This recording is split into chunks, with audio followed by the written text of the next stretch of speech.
missed. This morning, we are going to have a guest teacher with us, Dr. Bill Krewson. Some of you know Dr. Krewson because he's at Chelten, Church of Hope, as one of the pastors there, and this church was planted by Chelten back in the 1990s. And Bill was actually here at Grace during a period of time at the start of this church. Dr. Krewson, I'll keep going back and forth. Bill, Dr. Krewson, Bill, okay. Bill is also a professor at Cairn University. And so several of us Cairn alum, Highlanders, can I hear you? All right, well, tons of school spirit here, but that's why Bill is here, to invoke that. So he was at Cairn. Many of us, some of us had him for classes. Now, what's striking is that earlier this fall, we got a call from Bill, email from Bill, saying, wanted to get together because he's representing the university. And we met, and he said, hey, just so you know, we want to be building partnerships with churches. And if there's any ways that I or if other professors at Cairn could be of any help to Grace, whether that's speaking, preaching or teaching or workshops, we'd be glad to do so. And I thought, it would be fun to have them out for a class or a workshop. But I thought to myself, we have like 4 people on our preaching team. I don't see this as being necessary for a while. And then I realized, well, I'm having surgery, and Jean's having surgery, and Eric's away, and then Andrew's surgery got scheduled, and this all within a week of time. And just as we got the news of Andrew's surgery, I got a second email from Bill saying, hey, just following up with a list of people that can help. And I just thought, wow, God, thank you. He went ahead of us and provided for our needs before we knew that was going to be a need. So would you join me in welcoming Dr. Bill Krewson as he speaks to us this morning?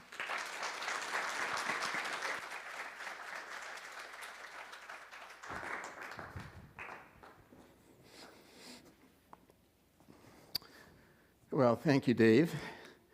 And I'm not sure, maybe I need to make a doctor's appointment tomorrow. No, I think I feel okay, but you never know. But it is good to be back. I can say back to Grace, because I was thinking on the way up here, wow, we used to do this every Sunday with our family. And then I remembered how long ago that was, like 30 years ago. Wow. But I'm so glad my wife, BJ, is here with me. And it's good to see old friends and meet new friends. So to get a hug from Stan and Nancy, I mean, that's it, right? So, yeah, and to see Connor walking around, so that's great. So I feel like I'm at home. It's been refreshing already. So one of the things that Dave and I talked about was, what am I going to preach about? Because you guys are going through Mark. Should I kind of pinch hit and do Mark, or should I not? So we decided that maybe the best thing to do would be to let Dave finish Mark. That's still the plan, I think, right?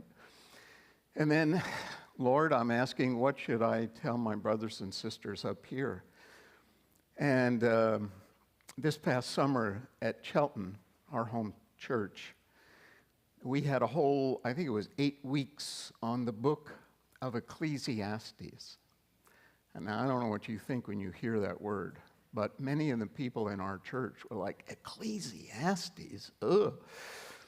And then that turned after a few weeks, and people still say that was a wonderful walk through a book that either they didn't know about or maybe they misunderstood.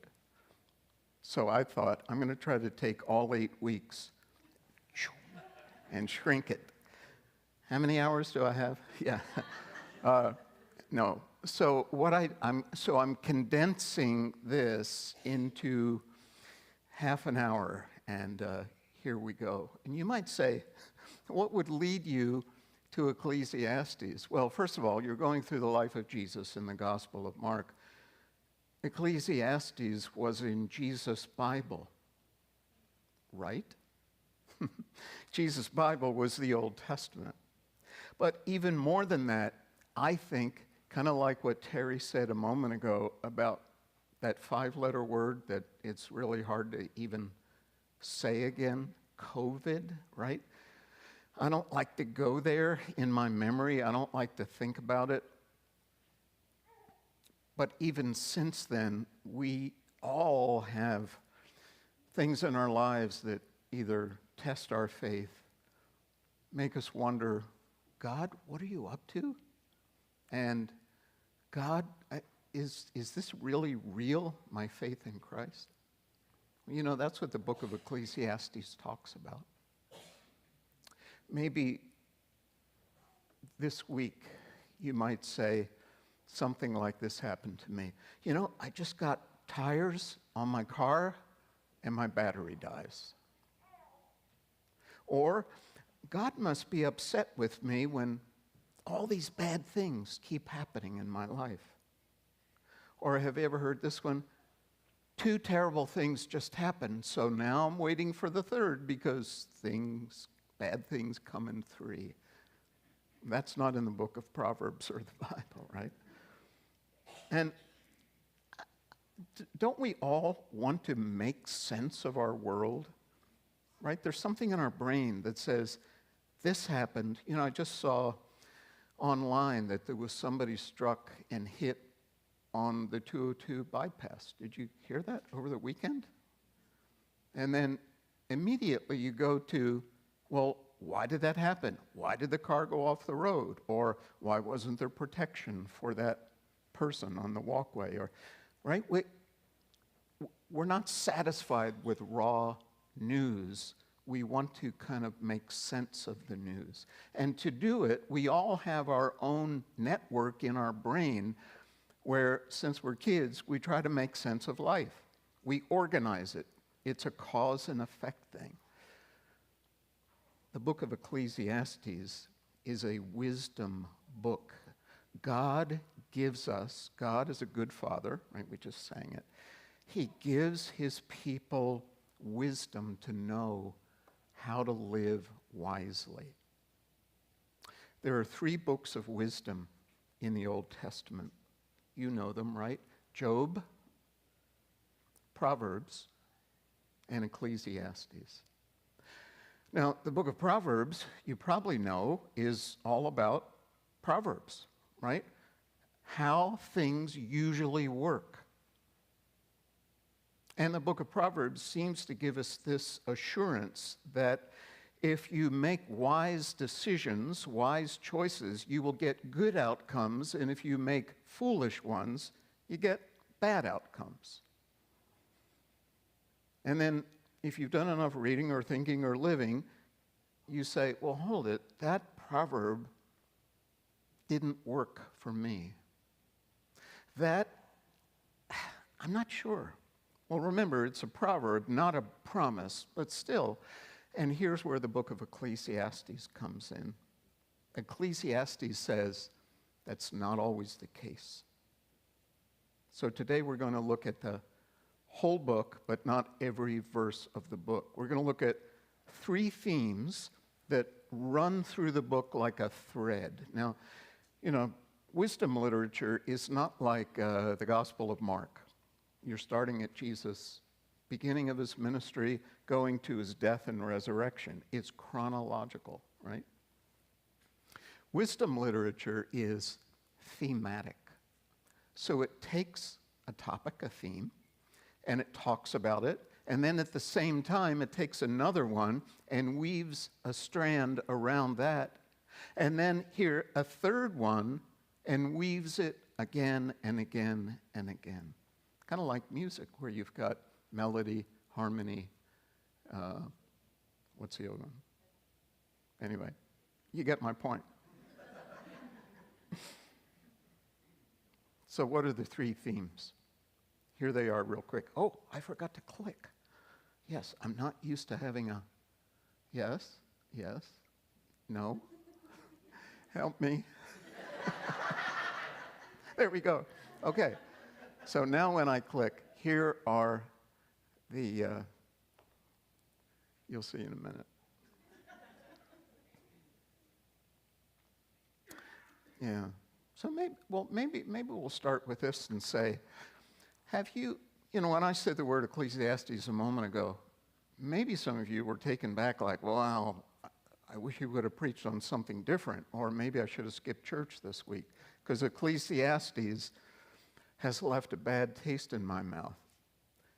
Have you ever heard the view that says something like this? Solomon wrote the book of Ecclesiastes to show us that he tried this and it didn't work. And then he tried that and it didn't work. And he tries all this stuff throughout the book, and then only at the end of the book does he finally say, here's the way we should live. You ever hear that? Well, that's the view I grew up on, and I've met a lot of people who say, yeah, it's kind of like man's wisdom, and then finally at the end, God's wisdom. And I want to just tell you, that's not the way it is. In fact, if you have your Bibles now, we'll stay in the book of Ecclesiastes today. We're going to be going back and forth. Let's take a look at the end of the book, because here at the conclusion, the author called the preacher, I'm using the ESV today, or if you have the NIV, it says the teacher. Look what it says. Verse 9. Besides being wise, the preacher also taught the people knowledge, weighing and studying and arranging many proverbs with great care. The preacher sought to find words of delight, and uprightly he wrote words of truth. The words of the wise are like goads, like nails firmly fixed, and the collected sayings. They are given by one shepherd, capital S. So at the end of the book, the author tells us that everything that came before were words of truth, verse 10. Verse 11, they were given by our heavenly shepherd. So I'll just come out and say it. Everything in the book of Ecclesiastes is God-breathed, 2 Timothy 3, right?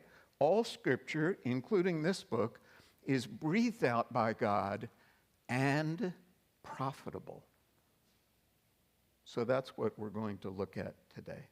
Now, I'm going the wrong way. There we go. Here's the three themes, woven like three threads, making the rope of Ecclesiastes. We're going to look at each one. Here they are. Life in this world under the sun is vanity. Second, we should live in a relationship that the Bible calls fearing God. And third, we should also enjoy the gifts that God gives us. That's what we're going to look at. And I'll tell you what, when you live by, embracing, really deeply understanding, and not just knowing in your head, but living it out in your heart, these three truths of wisdom will help you navigate life, whether you're older, younger, confused, stable, whatever it is. So let's take a look. First, life under the sun is vanity. Now, what I'd like to do for every point is give you three sample passages where this theme is in the book, and then two New Testament references. Now, you already know, if there's three themes and there's 5 Bible passages, right, we got 15 things we're going to talk about. That's a lot. We're going to move quickly. I'm not going to read every word. And, you have that little bulletin, right, where the outline is here. You can take it home and look up these verses later too if you'd like. All right, let's start with maybe the most difficult point. Life under the sun is vanity. What does that word mean? If you have the NIV, it's translated meaninglessness.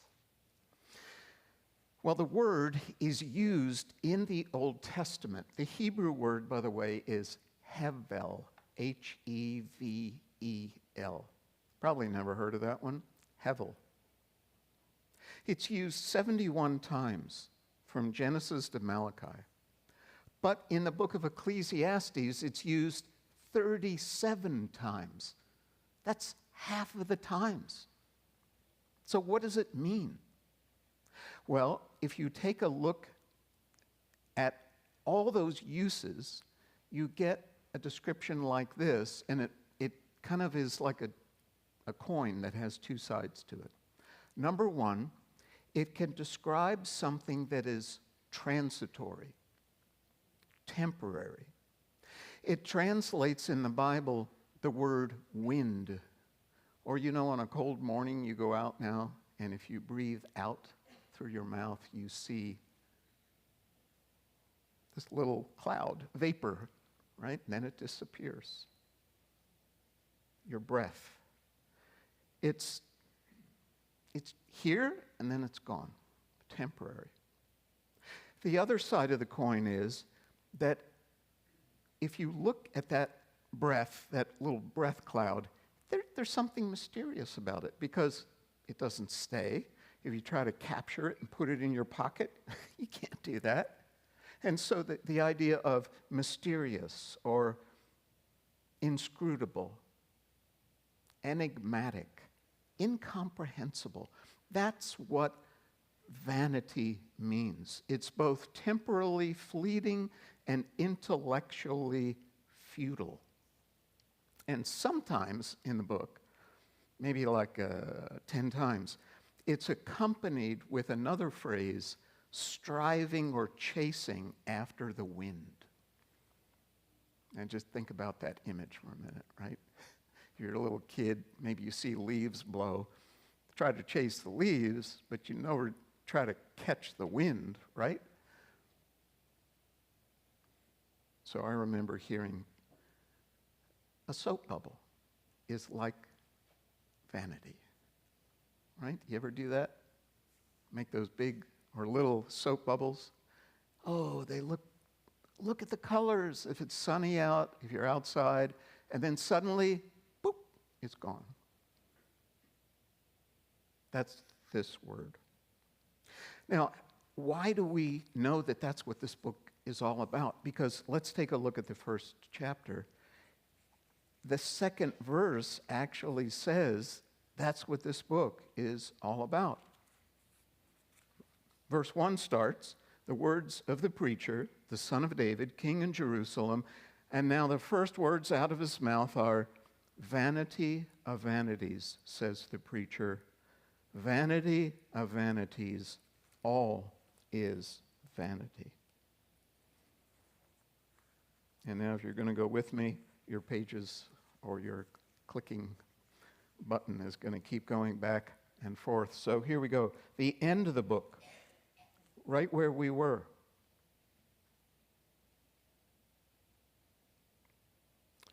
Beginning in verse 8, 12:8. Vanity of vanities, says the preacher, all is vanity. There they are, the bookends. Chapter 1, verse 2, chapter 12, verse 8. Now, let's take 3 samples of this. We'll go to chapter 2, verses 17 through 23. And here he talks about work or labor or toil. He says, 2:17, so I hated life because what is done under the sun was grievous to me, for all is vanity and a striving after wind. I hated all my toil in which I toil under the sun, seeing that I must leave it to the man who will come after me, and who knows whether he will be wise or a fool.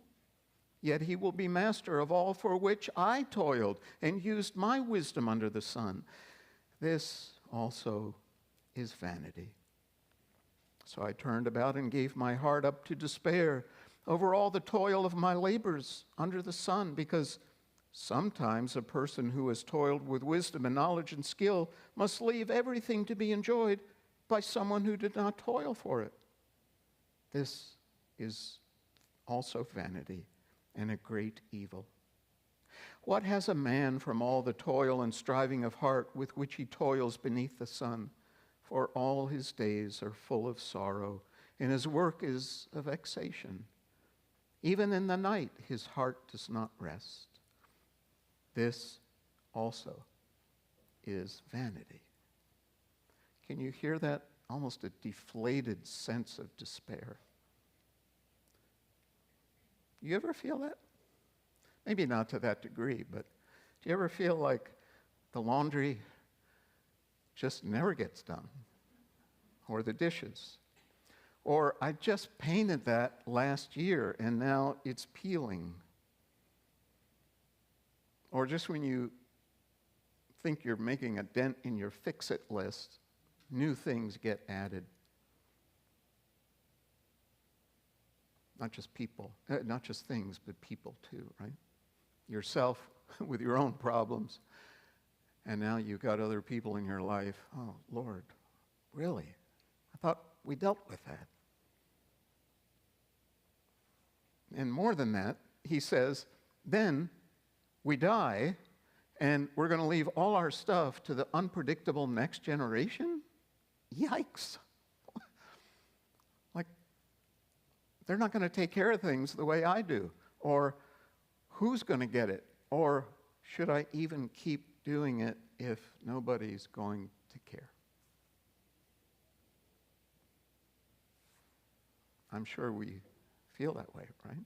Sometimes more than others. Why do we feel that way?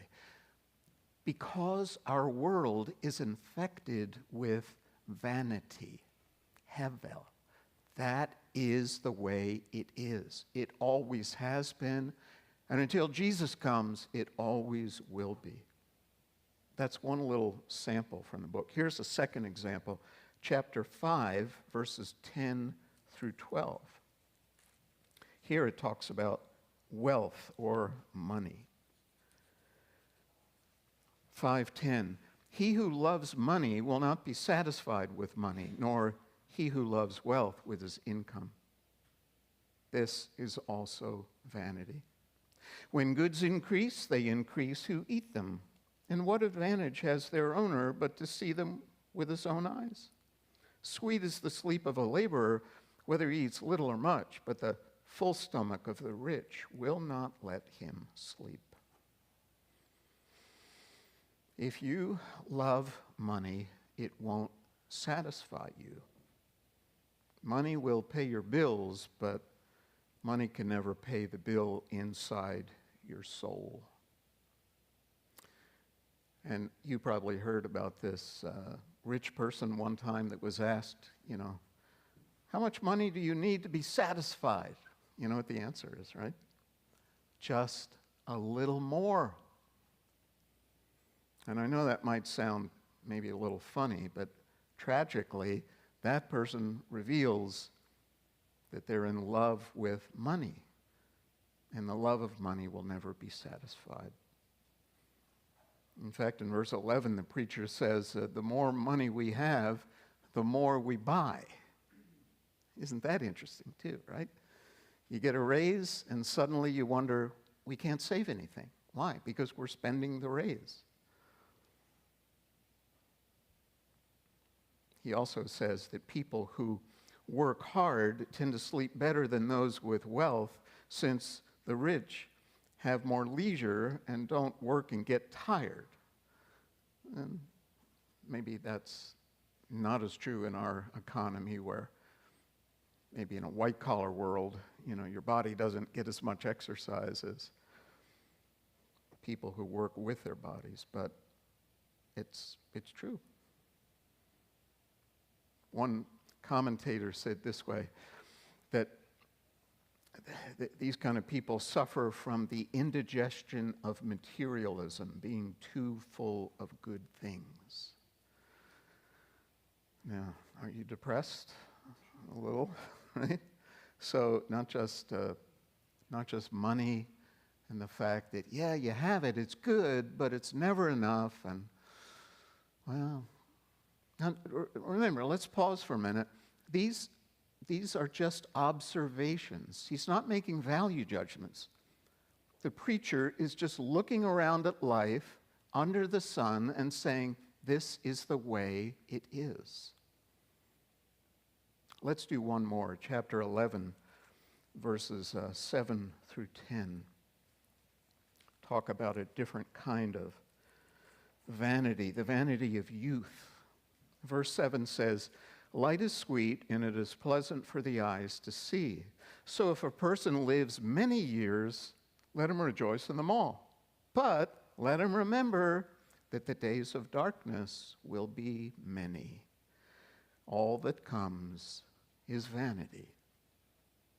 Rejoice, O young man, in your youth, and let your heart cheer you in the days of your youth. Walk in the ways of your heart in the sight of your eyes. But know that for all these things, God will bring you into judgment. Remove vexation from your heart and put away pain from your body, for youth and the dawn of life are, here's the word, vanity. You know that just like money runs out, so does youth. It's temporary. I think it's I look back at you guys and I see Rich and Nancy in the back, and I can remember when they started having children.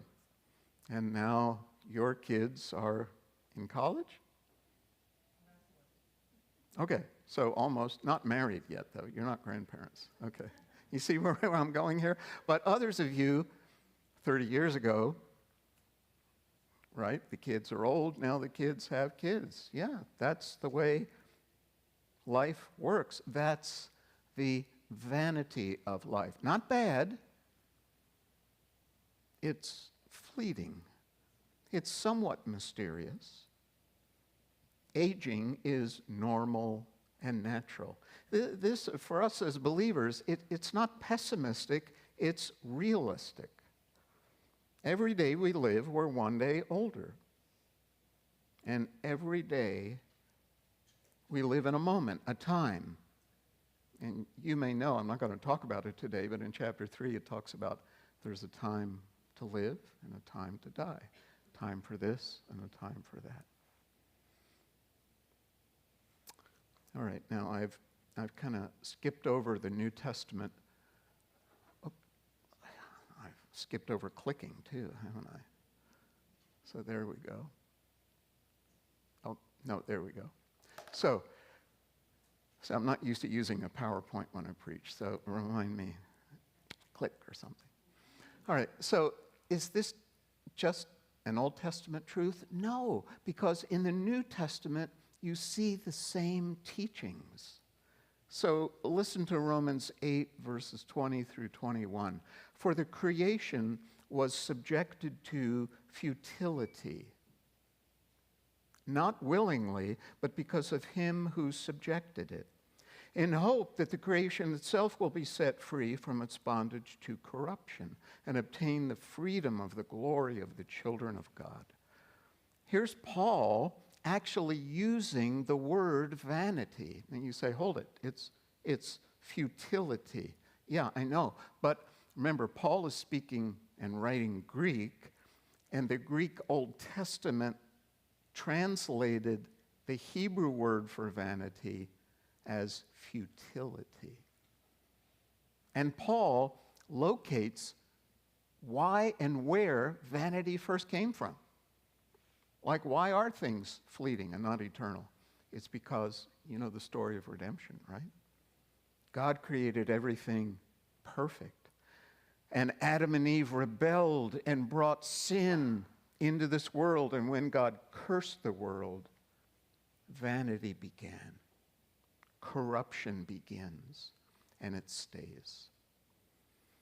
And in James 4:14, he uses a similar word, listen, when he says, you do not know what tomorrow will bring. What's your life? For you are a mist. It's a different word, but it's the same concept. You are a mist that appears for a little time and then vanishes. So the preacher is teaching us God's wisdom about life. Everything in our world is temporary, and life is perplexing. It's impossible to explain, let alone predict. And remember, it doesn't mean it's evil, right? Just because things aren't permanent doesn't mean they're sinful. So that's the first point of wisdom to know. We already know it, but to acknowledge it and remember it and not be surprised by it, that's really important. Theme number 2.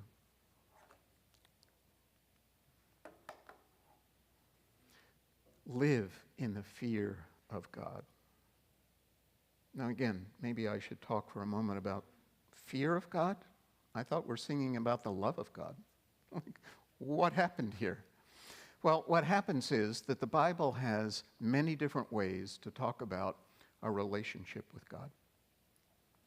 One of them is God's love. He loves us, we love him. There's another dimension of that, and it's what the Bible, especially the Old Testament, calls the fear of God. I know, usually the word fear makes us think, oh, we draw back from something, right? We're afraid of the car accident, so we pull away from danger, or the fire is too hot, so we avoid it. Yeah, maybe. But that's, in the Bible, not always the way the word fear is used. It's used in a good way, a healthy way, a sense of awe, respect, reverence, and love. Terror is an unhealthy fear, but this is a healthy fear that moves us to God. Listen to how the book of Ecclesiastes describes it in verse 14 of chapter 3. I perceive that whatever God does endures forever. Nothing can be added to it, nor can anything be taken from it. God has done it so that people fear before him. This one verse, the preacher is telling us that whatever God does, from maintaining the universe to giving people wisdom to invent cures for disease, as we prayed about this morning, all those things are meant to move us to say, there's got to be someone, something bigger than me and my problems and this mess in this world. There's a God. Wow, and he's bigger than me, and he's more mysterious and majestic than me. That's called the fear of God. The vanity of the inexplicable should drive people to God, not away from God. How about the second passage here, chapter 7? Verse 15, in my vain life, that's the word vanity, I have seen everything. There's a righteous man who perishes in his righteousness, and there's a wicked man who prolongs his life in his evil doing. Be not overly righteous. Do not make yourself too wise. Why should you destroy yourself? Be not overly wicked, neither be a fool. Why should you die before your time? It is good that you should take hold of this, and from that withhold not your hand, for the one who fears God shall come out from both of them. Having a right relationship with God, he says, keeps you from two extremes: legalism, pickiness, and wickedness. I don't care, I'm just going to do whatever I want to do. Fearing God keeps you on track. And then finally, at the end of the book, chapter 12, verses 13 and 14. The end of the matter, all has been heard. Fear God and keep his commandments. For this is the whole duty of man. For God will bring every work every deed into judgment with every secret thing, whether good or evil.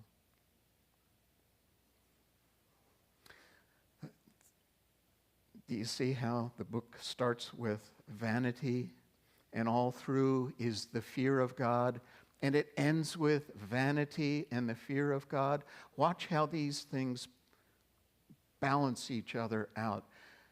Life, life, and we get depressed because we can't predict it, let alone control it. But then when you add to that a relationship with God, fearing God, God's in control of everything. Life is to be lived in a humble relationship with God. Yes, life can be heavy, maybe hopeless. But fearing God, having a right relationship with Him, makes it bearable, meaningful, and rewarding. And don't just think that it's an Old Testament concept. I put 2 verses up there you can look at later to see how both Jesus and Paul talk about fearing God. Finally, the third theme of this book is joy. Enjoy God's good gifts. Now, this almost might sound a little, I don't know, does it sound almost like this is in the Bible? Really? We're supposed to enjoy things? Yes. And you're going to see in a minute, he gets real specific about what we are to enjoy. But what this does, if you take vanity and add to it being in a relationship with God, and now add to it the fact that the gifts that God gives are pleasurable, that's almost like the last one counteracts the first one. Joy will counteract vanity. Now, I knew Rich would be here, so here's an illustration which I hope is right, and you correct me if I'm wrong. But for an airplane to fly, it uses both gravity that pulls the plane down and thrust that pushes the plane forward. But how does it fly? Lift comes when one force counteracts the other, and the plane takes off and stays up. Did I get that right? Enough. I'll take it. It's the counteraction of 2 forces. And in the same way, the preacher tells us that rejoicing, having real joy in God's gifts, counteracts the vanity of life. Let's take a look at what he says here in chapter 2, verse 24 and 25. There is nothing better for a person than that he should eat and drink and find enjoyment in his toil. This also I saw is from the hand of God. For apart from him, who can eat or who can have enjoyment? Isn't that a beautiful concept? It's not just, well, enjoy life, but he even gets down to what you should enjoy. Your food, your drink, and your job. Sometimes, in college, students don't know what they're going to major in. Or maybe they bounce from one major to another, or I forgot our brother's name this morning, bass guitarist. Where are you? And we were talking, and I said, well, what was your major? Oh, it was really different than what he's doing now, but he loves what he's doing now. So I will tell to younger people, well, what do you like to do? Well, this is what I like to do, but I probably should major in something else. No, find out what you like to do, and then if you end up getting paid for it, that's even better. Food, drink. I probably don't have to say too much because in our culture, we have an overabundance of tastes, restaurants, grocery stores. You got to remember, in the ancient world, they lived one day at a time. But still, it applies. Enjoy it. Now remember, don't make an idol out of it because you just had breakfast. Lunch is coming, so you can't say life with food isn't vanity. No, it is. Your stomach will start growling soon to prove the point. We don't worship food. We worship God who gives us food, and that keeps us in balance. Here's a second example, chapter 9, verse 7. Go eat your bread with joy and drink your wine with a merry heart, for God has already approved what you do. Let your garments always be white. Let not oil be lacking on your head. Enjoy life with a wife whom you love all the days of your vain life, there it is, vanity, that he has given you under the sun, because that is your portion in life and in your toil at which you toil under the sun. So here he adds, not just food, but even clothing.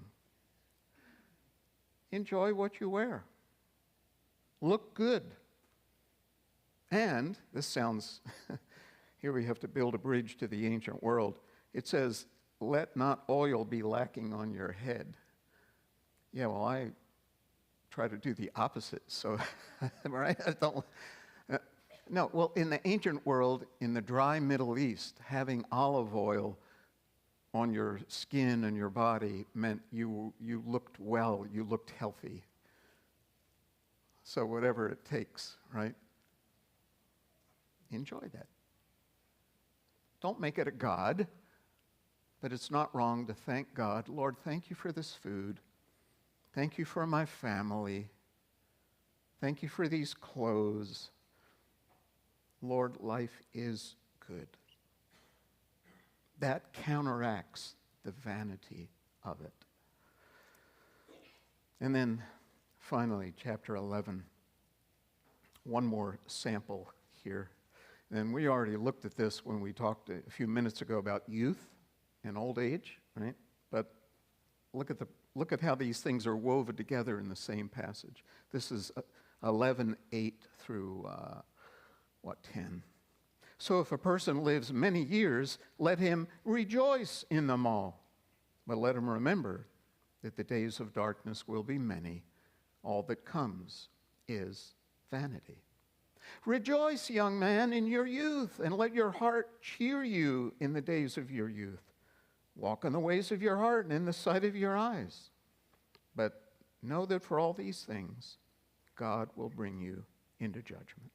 Remove vexation from your heart and put away pain from your body. For youth and the dawn of life are vanity. See it? Rejoice, but it's temporary. Follow your heart, but remember God will bring you into judgment, the fear of God.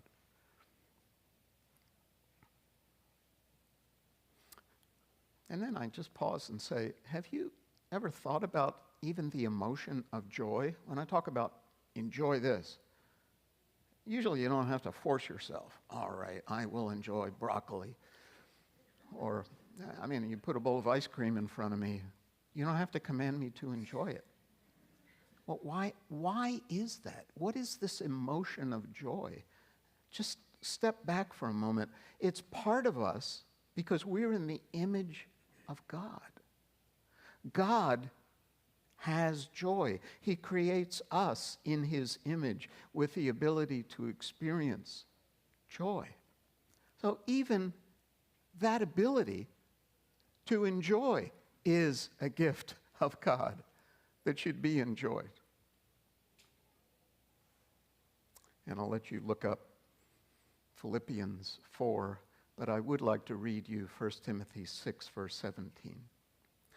As for the rich in this present age, charge them not to be haughty, nor to set their hopes on the uncertainty of riches, but on God, who richly provides us with everything to enjoy.